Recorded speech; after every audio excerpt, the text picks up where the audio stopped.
Во поликлиниката Драчево од утре ќе започне да се изведува ехо на абдомен и ехо на тироидна жлезда. Станува збор за ехо диагностика која што досега воопшто не се користела во оваа поликлиника и била недостапна за пациентите од овој дел на градот. Во новиот специјалистички кабинет денеска увид изврши министерот за здравство Никола Тодоров, кој истакна дека кон поликлиниката Драчево гравитираат околу 80.000 жители и оваа поликлиника навистина има потреба од проширување на услугите.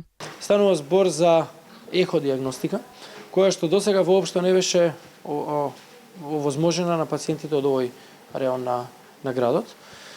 Станува збор за можност за ехо на абдомен и ехо на тироида.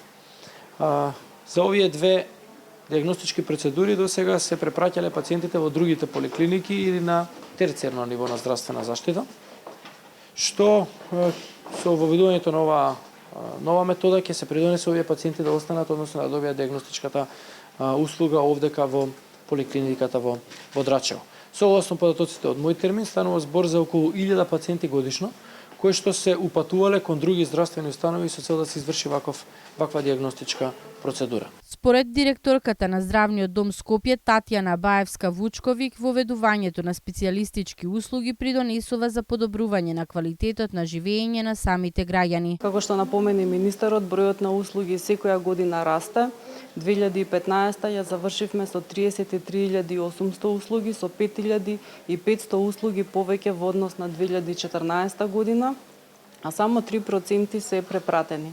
Следењето на потребите за давање на здравствени услуги не води да ги прошируваме услугите, посебно во делот на кабинетот за интерна медицина, бидејќи еходиагностиката спаѓа во делот на неинвазивна диагностика, која што навистина ќе допринесе во диференцијално диагностичките цели на специјалистот и комплетна обработка на пациентот према место на живење.